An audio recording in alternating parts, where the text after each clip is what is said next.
नमस्ते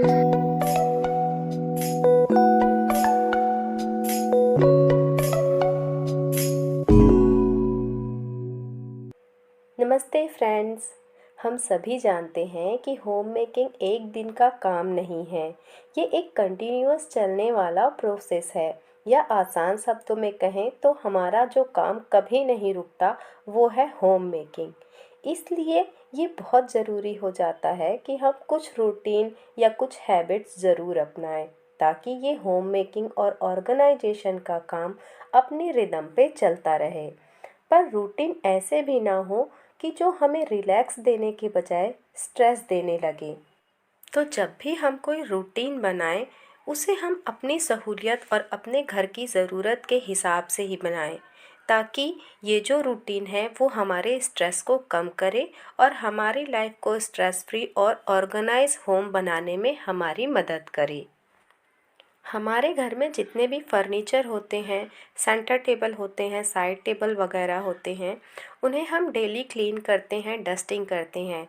पर जब गर्मियाँ शुरू हो रही हैं और गर्मियों में जब हवा चलती है तो थोड़ी ना थोड़ी धूल इन पे आके बैठ जाती है, जो हमारे घर को अनटाइडी सा दिखाती है। तो इसके लिए मैं कोशिश करती हूँ कि जितने भी मेरे घर में फर्नीचर हैं, साइड टेबल हैं, सेंटर टेबल हैं, उन्हें कवर करके रखा जाए। इससे उनका लुक भी अच्छा आता है और डस्ट भी ज़्यादा नहीं बैठती।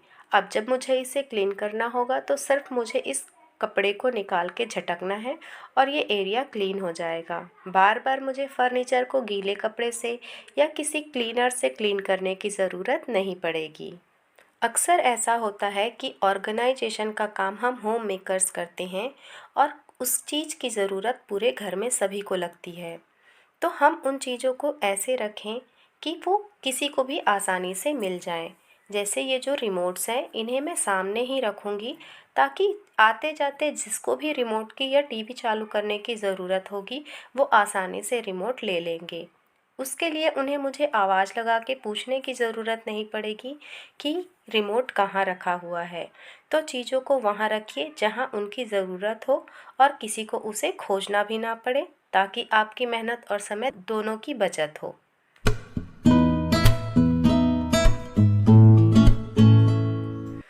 किचन का काम आसान बनाने के लिए हम ऐसे प्रोडक्ट्स का इस्तेमाल कर सकते हैं जो हमारे काम को आसान और फास्ट कर देते हैं। जिस तरीके से जब भी मुझे कोई सब्जियां बारीक काटनी है तो मैं इस चॉपर का यूज़ करती हूँ। इससे मेरे काफ़ी समय की बचत हो जाती है और चीज़ें जल्दी सॉर्ट आउट हो जाती हैं। इसकी बजाय आप मिक्सी ग्राइंडर या इलेक्ट्रॉनिक चॉपर का भी यूज़ कर सकते हैं, जो आपकी काफ़ी हेल्प करते हैं। तो अपने काम को आसान बनाने के लिए इस तरह के प्रोडक्ट अपने किचन में ज़रूर रखें। जब भी हम किचन में काम कर रहे होते हैं, हमारे पास कुकिंग के साथ थोड़ा ना थोड़ा समय तो बचता ही है।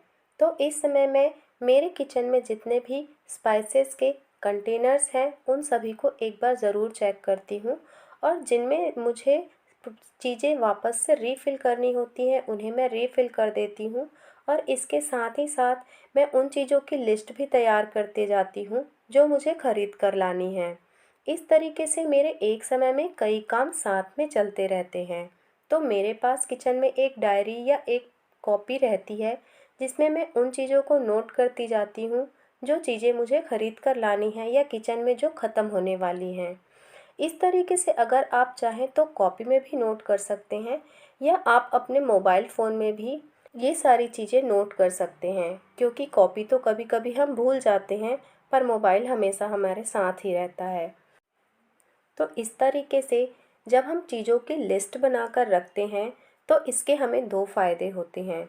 पहला तो जो भी चीज़ें घर में ख़त्म होने वाली हैं उन्हें हम समय पे ख़रीद के वापस ले आते हैं और किचन में फिल कर लेते हैं। दूसरी ये कि हम जब लिस्ट बनाकर जाते हैं तो हमें पता होता है कि हमें कौन सी चीज़ें ख़रीद कर लानी है। इस तरीके से हम अननेसेसरी चीज़ें ख़रीद कर नहीं लाते, तो इससे हमारा पैसा भी बचता है और घर में अननेसेसरी चीज़ें जिनकी ज़रूरत हमें नहीं है उनसे हमारा स्टोरेज भी फुल नहीं होता। तो जो भी आपके किचन की रिक्वायरमेंट है या जो भी चीज़ें आपको बाय करनी हैं उन्हें आप अपने मोबाइल के नोटपैड में नोट कर सकते हैं।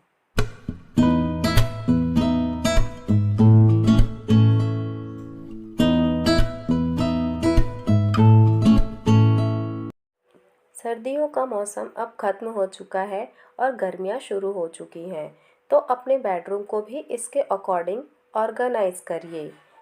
बेड पे अब कॉटन की बेडशीट ही बिछेगी, क्योंकि अब विंटर्स ख़त्म हो चुके हैं और गर्मियाँ शुरू हो गई हैं। तो जितने भी ब्लैंकेट्स हैं उन्हें मैं इस तरह के पॉलीथीन के ऑर्गेनाइज़र के प्लास्टिक बैग में रखती हूँ। ये एक तरह का ब्लैंकेट का बैग ही है। जब मैंने ब्लैंकेट ख़रीदा था तो इसके साथ ही मुझे मिला था, तो मैंने इसे संभाल के रख दिया है। और जब भी विंटर्स आती है तो मैं इससे ब्लैंकेट निकाल लेती हूँ, और जब सर्दियाँ जाती हैं तो मैं इसी बैग में ब्लैंकेट्स को फ़ोल्ड करके रख देती हूँ। इससे फ़ायदा ये होता है, एक तो ब्लैंकेट्स सही तरीके से सही शेप में रखी हुई होती हैं, उनमें एक्स्ट्रा फोल्ड नहीं आते। दूसरा, इनमें डस्ट नहीं लगती, इसलिए ये जब फिर से विंटर आएंगे तो तुरंत मुझे साफ़ सुथरे मिलेंगी, मुझे इन्हें दोबारा क्लीन नहीं करना पड़ेगा। तो इस तरीके से मैं पुराने ऑर्गेनाइज़र को यूज़ करती हूँ आगे के आने वाले समय में भी।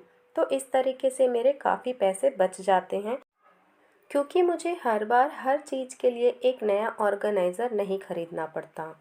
ये जो बैग है ये भी एक तरह का ऑर्गेनाइज़र है, जो मुझे बेडशीट के साथ मिला था। आजकल जो बेडशीट आती हैं वो इस तरह के बैग में ही रहती हैं। तो बेडशीट तो हम निकाल लेते हैं और इन बैग्स को फेंक देते हैं, पर मैं इन बैग को रख लेती हूँ, और इसमें जो एक्स्ट्रा कपड़े मेरे होते हैं उन्हें मैं रख कर अलमीरा में लगा देती हूँ। इससे कपड़े की जो फ़ोल्ड होती है वो बिगड़ती नहीं है। तो यहाँ पे मैं जो मेरे जितने भी शॉल हैं उन्हें मैं इसमें ही लगा के रख दूँगी, और ये भी साफ़ सुथरी मुझे नेक्स्ट विंटर में मिलेंगी, क्योंकि इनमें कोई भी तरह की डस्ट नहीं होगी। साथ ही साथ ये सेपरेट बनी रहेंगी, और मुझे जब इनकी ज़रूरत होगी तो ये मुझे विजिबल भी हैं, तो मैं इन्हें आसानी से ढूंढ सकूँगी।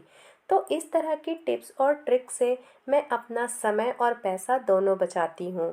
तो आपको भी ये टिप्स अगर अच्छी लगी हैं तो वीडियो को लाइक ज़रूर करिएगा, और हमारी फैमिली का हिस्सा बनने के लिए हमारे चैनल को सब्सक्राइब ज़रूर करिएगा। मिलते हैं एक और नई वीडियो में, तब तक के लिए ओके फ्रेंड्स, बाय।